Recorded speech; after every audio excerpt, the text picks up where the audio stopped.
Staying on the theme of mockbusters, do you have any tips on writing sort of outrageous, unbelievable moments in a scene, but having the actors remain within that reality?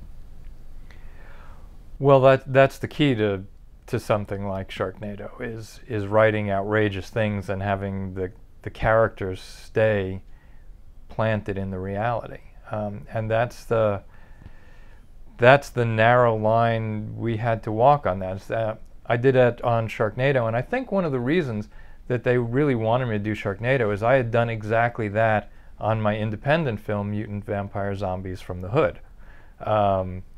Is that I had written a lot of ridiculous stuff, but the characters remained planted in the reality they were in.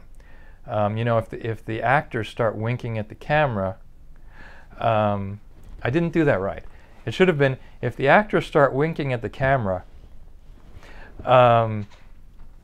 it just strays into farce. And unless you're really, really funny, that will fall flat.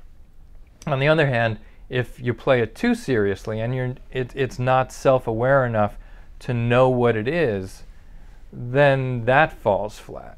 And I think the reason that Sharknado connected the way it did is that a lot of these kinds of movies with the crazy mashup titles and the insane premises have been played completely straight or completely winking at the camera. And what we tried to do with Sharknado was walk that line where the characters are enmeshed in the reality, no matter how ridiculous the reality is. But the filmmakers are saying to the audience, we know how ridiculous this is, but isn't it fun? When I wrote Sharknado, all I really did was I put myself in that situation. They said, okay, a tornado full of sharks. This is what you have to write a movie about. So, okay, how do we get a tornado full of sharks? I actually took a fairly logical, realistic approach to it. How would we get a tornado full of sharks? Well, tornadoes can spin off from hurricanes. And there are documented cases of fish being sucked up into the air by tornadoes and waterspouts that form over the ocean. Okay, so now I have a logical basis. Tornadoes spin off hurricanes over the ocean. There's happened to be a large concentration of sharks in that area. The waterspouts suck up the sharks, and now we have Sharknadoes. Okay, well, that's step one. Step two was creating a larger environment for that to take place in. What would happen if a hurricane hit Los Angeles? So I had a realistic disaster movie, because with global warming and everything, if not likely, it's at least less unlikely that a hurricane could hit Los Angeles. And Los Angeles is a city that floods if it rains for 5 minutes. So what would happen if a hurricane hit here? So that was a reasonable, realistic disaster movie. So I took that and I put a character in it that was me, basically. I'm the hero in that movie. What would I do if I was in this situation? Well, I've been reading science fiction my whole life, so I've always been prepared for the zombie apocalypse or for a comet to hit the Earth or what have you. And I've always, even if I don't have a huge compound somewhere waiting for the end of the world, I've at least thought about what I would do in a disaster scenario.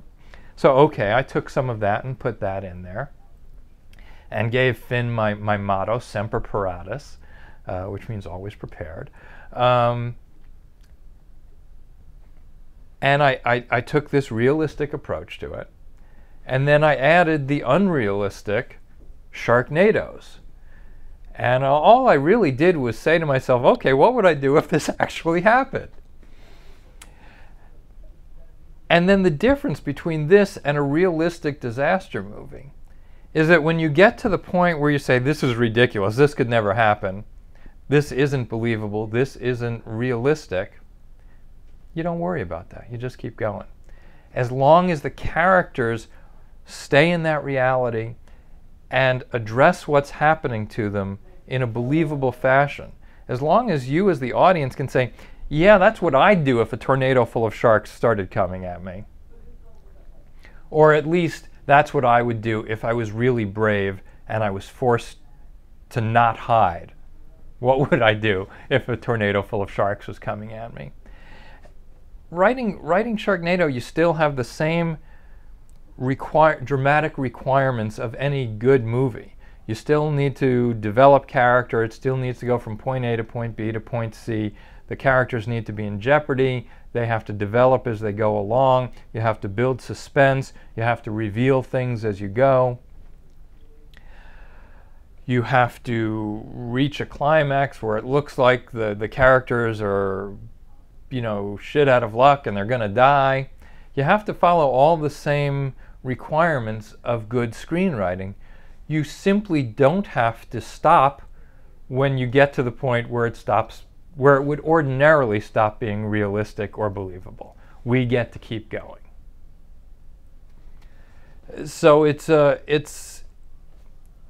real movie with real characters in an unbelievable situation, forced to be believable, I think. Or I could be full of shit. There's really no telling.